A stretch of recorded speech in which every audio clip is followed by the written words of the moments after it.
Bonsoir, les titres de cette édition. Ouverture à Dakar du 15e sommet de la francophonie. La Guinée prend part à cet événement. Le chef de l'État est au Sénégal. Les droits de l'homme au cœur des discussions à Marrakech. Le deuxième forum se pense cette fois-ci sur la dignité humaine. Sécurité alimentaire, aménagement des bas-fonds à Moussaya, c'est dans la préfecture de Kindia. C'est tout pour les titres. Dans quelques instants, les détails. Mesdames et messieurs, une fois encore, bonsoir et bienvenue dans ce journal. L'actualité avec l'ouverture du 15e sommet de la francophonie à Dakar. La Guinée prend part à cette rencontre à dimension internationale. Le chef de l'État, professeur Alpha Condé, est arrivé hier dans la capitale sénégalaise. Il a été accueilli par son homologue sénégalais, le président Macky Sall. Ces images sont signées de notre envoyé spécial, Sanassi Keita.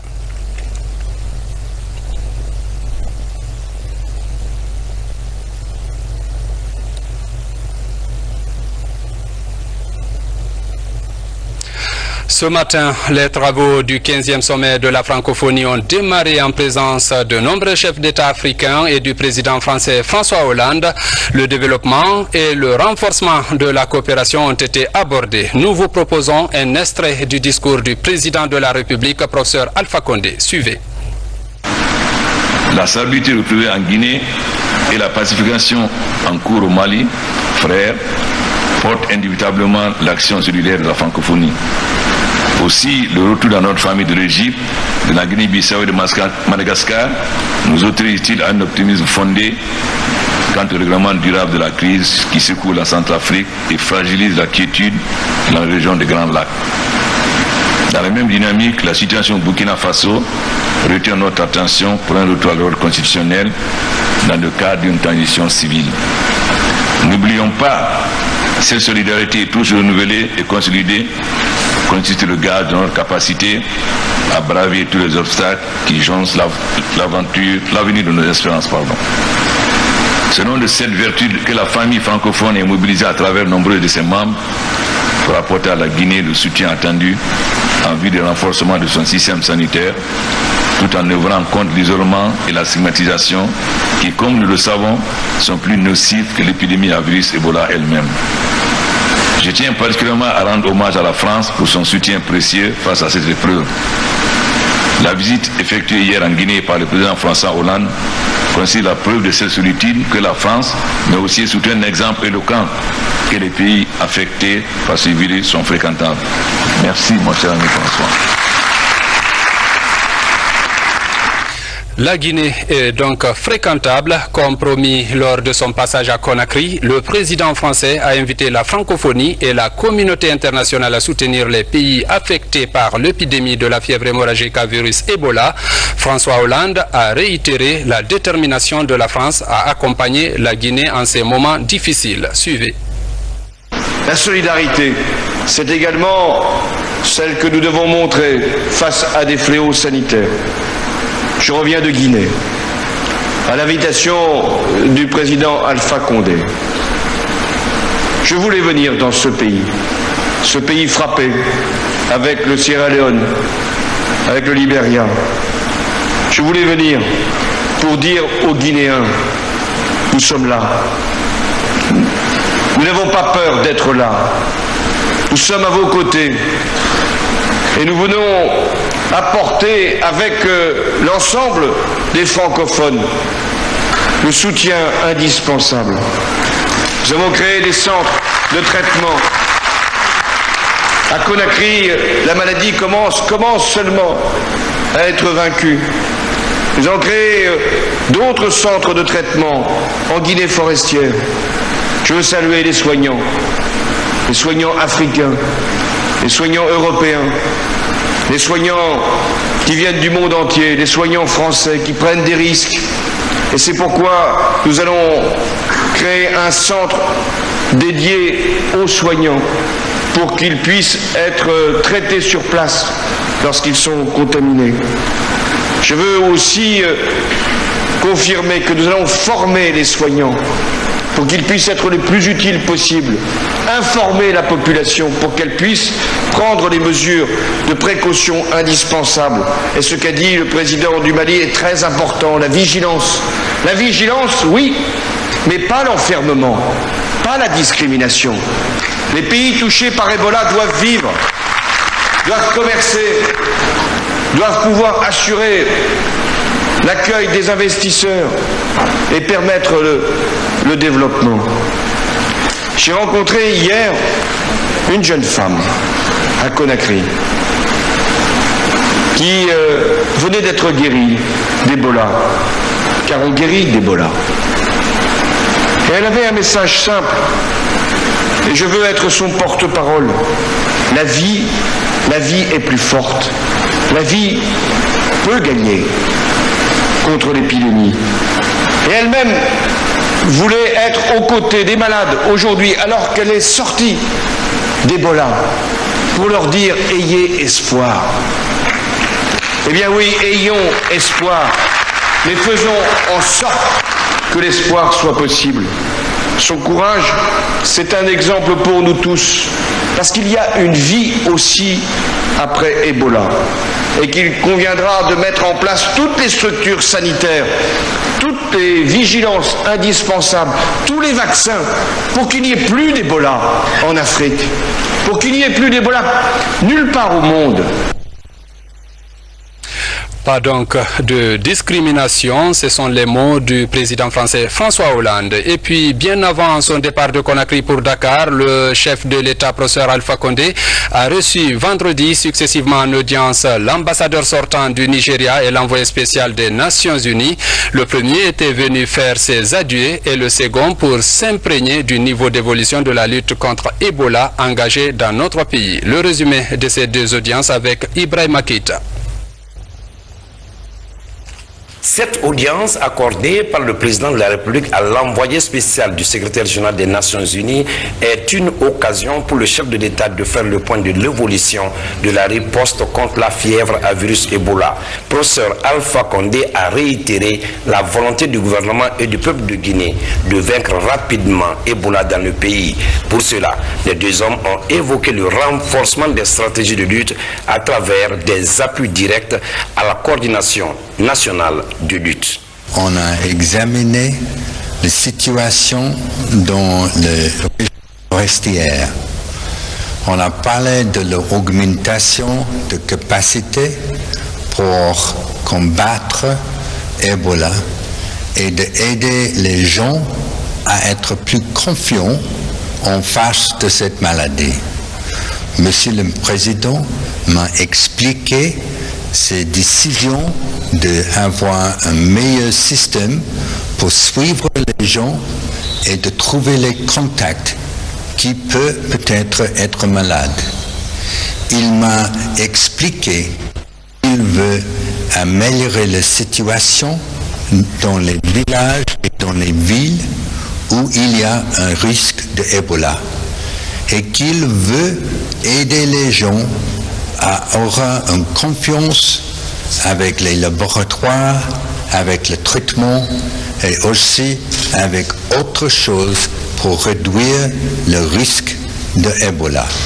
Nous avons parlé de la situation dans les écoles. Il veut réouvrir les écoles aussi vite que possible. Nous avons parlé de la nécessité de renforcer la protection pour les gens aux frontières de le pays. Et nous avons parlé aussi de l'avenir. Après la fin de Ebola, comment on peut réanimer la nation et aussi avoir la recouverture de l'économie et de la situation sociale dans ce pays.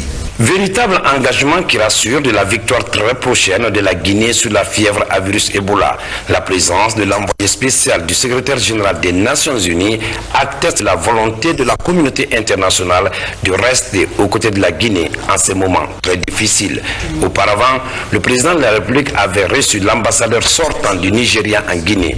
Au terme de 18 mois passés en Guinée, le diplomate nigérian était venu faire ses adieux au chef de l'État.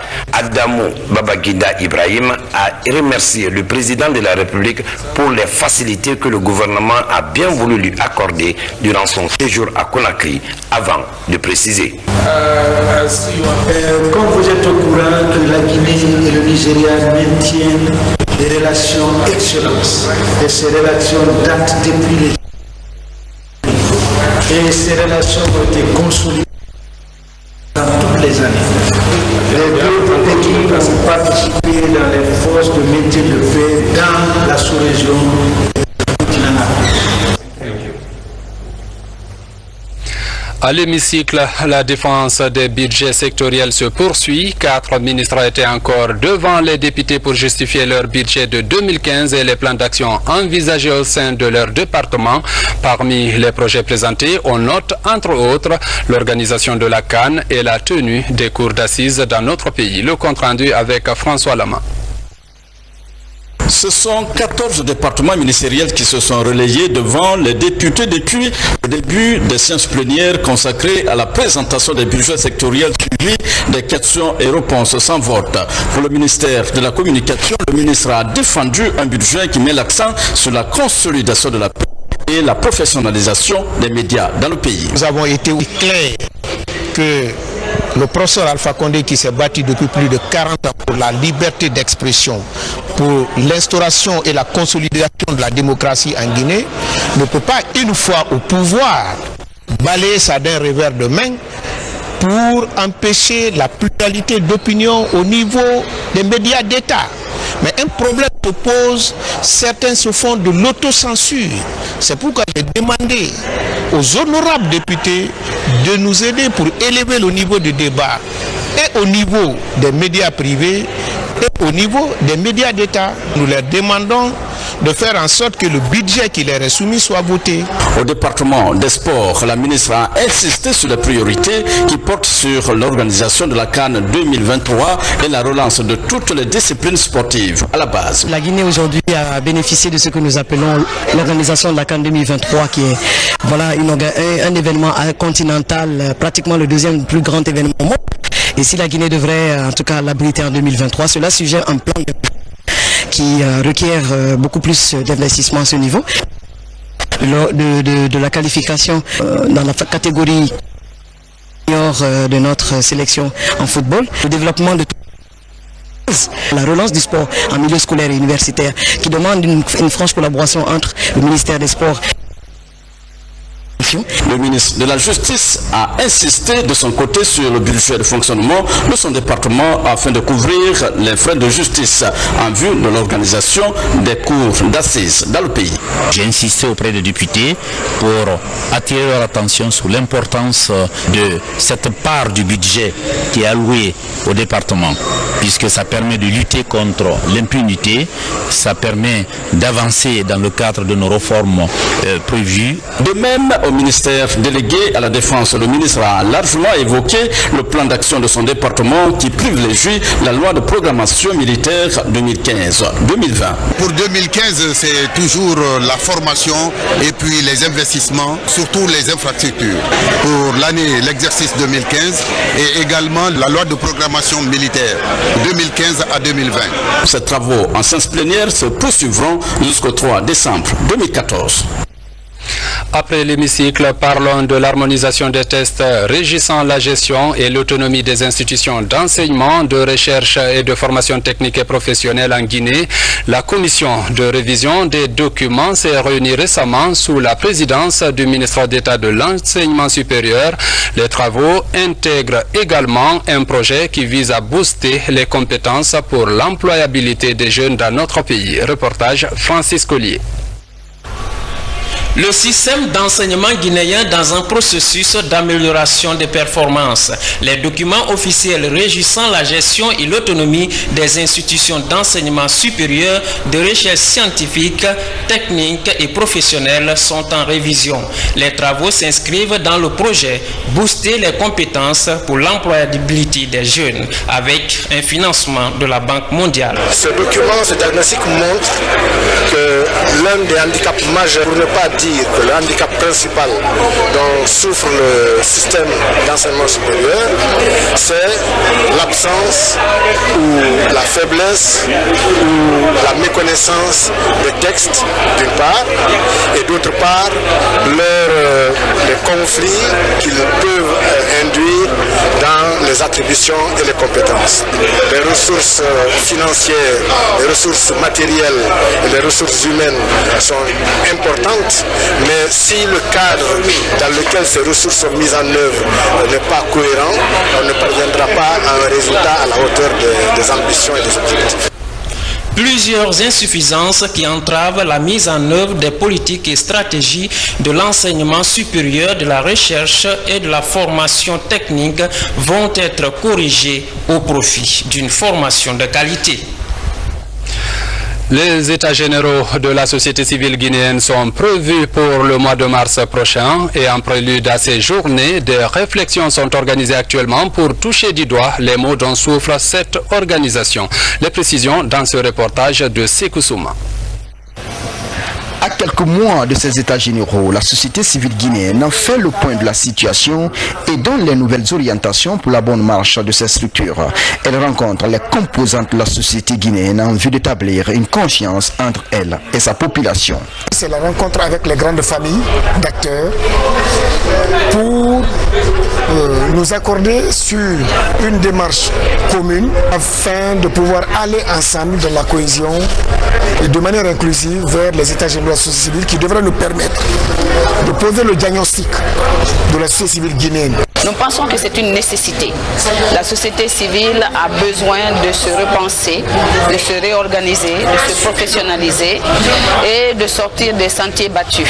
170 ONG féminines participent à cette rencontre d'échange d'idées sur les enjeux de ces états généraux prévus pour le mois de mars, mais aussi la définition des modalités de sa participation. Ces participantes sont édifiées aussi sur les forces et faiblesses du mouvement citoyen. Les femmes de Guinée sont résolues à s'engager, à exprimer leur citoyenneté dans le cadre vraiment de la consolidation d'un état de droit avec elles et par elles.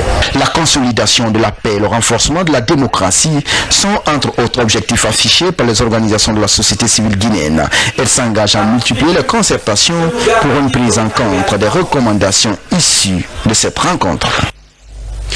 Et puis, ce communiqué du ministère de la fonction publique, de la réforme de l'État et de la modernisation de l'administration.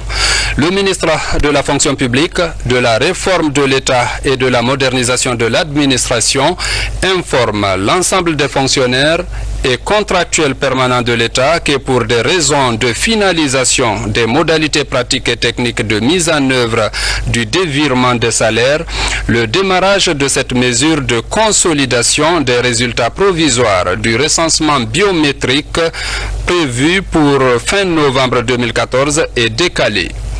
Par conséquent, les fonctionnaires enrôlés et ceux détenteurs d'attestations de paiement seront payés comme d'habitude au virement et au biétage. Monsieur le ministre sait compter sur le sens de responsabilité et de civisme de chacun et de tous. Conakry, le 28 novembre 2014, signé Sékou Kourouma. Le deuxième forum mondial des droits de l'homme s'est ouvert hier à Marrakech, c'est au Maroc. État, société civile, militants et défenseurs des droits de l'homme discutent de l'importance du respect de la dignité humaine. Le point avec Makale Souma à Marako Bassouma. Le Maroc célèbre les droits de l'homme. Après le Brésil en 2013, c'est Marrakech qui ouvre ses portes et accueille le monde à travers le deuxième forum mondial des droits de l'homme.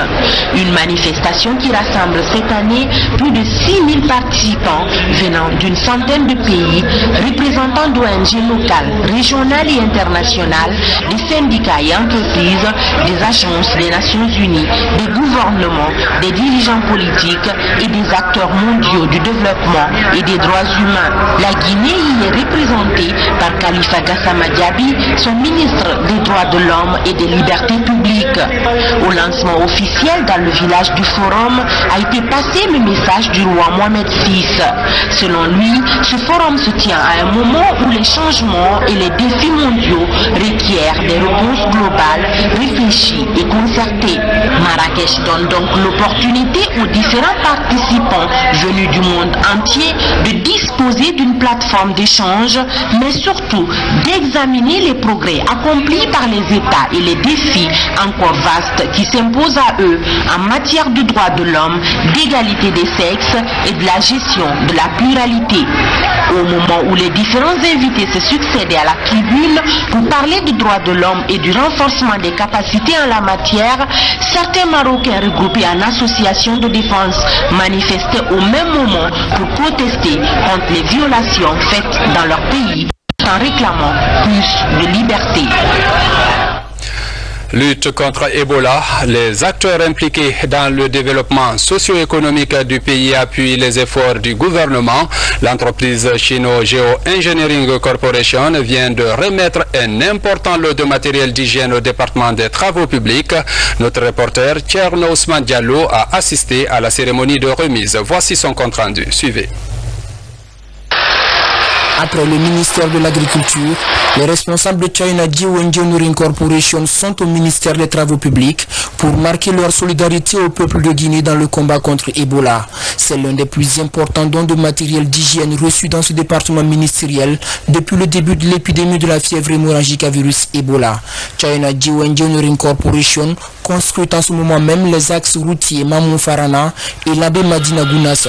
Pour les responsables de l'entreprise, Ebola ne fait que renforcer leur engagement en Guinée. Ça c'est vraiment l'épidémie d'Ebola. Et en attendant, je vous garantis, le chantier ne sera pas arrêté à cause de cette épidémie. Se montrer plus près des Guinéens en ces moments difficiles en contribuant à la lutte contre la maladie et au développement socio-économique du pays est devenu le leitmotiv de ces investisseurs. Le directeur, dès qu'il est venu, son premier souci, comment apporter aux Guinéens et surtout auprès de ses partenaires. Parce que lui-même, il se considère guinéen. Pour le ministre des Travaux publics, le geste est un symbole d'amitié. Cette entreprise, au lieu de faire comme d'autres qui ont préféré se retirer de la Guinée, elle a préféré rester œuvrer avec nous dans le cadre non seulement de la lutte contre le virus Ebola, mais dans le cadre de la réhabilitation de nos infrastructures routières. Nous remercions encore cette entreprise de cet engagement. Des thermoflash vont être aussi offerts au ministère des Travaux publics. L'autre promesse du directeur de la CGC dans le combat contre Ebola. Les dons de kits d'hygiène vont se poursuivre dans d'autres départements ministériels. Présente en Guinée depuis 17 ans, la CGC tient à s'investir pour la fin de l'épidémie Ebola. Des gestes à encourager. À Kissidougou, les ressortissants de cette préfecture regroupés en ONG s'activent dans la sensibilisation pour rompre la chaîne de contamination. Récemment, ils ont procédé à la formation des pères éducateurs pour mieux expliquer les méthodes de prévention aux populations. Mohamed Sankon. Mamadou est un malade de la fièvre hémorragique à virus Ebola. Il fait partie des 3 guéris sur les 9 personnes admises au centre de traitement de Kissidougou. J'ai contracté Ebola à Sigiri. Très tôt, j'ai quitté pour me rendre à Kissidougou.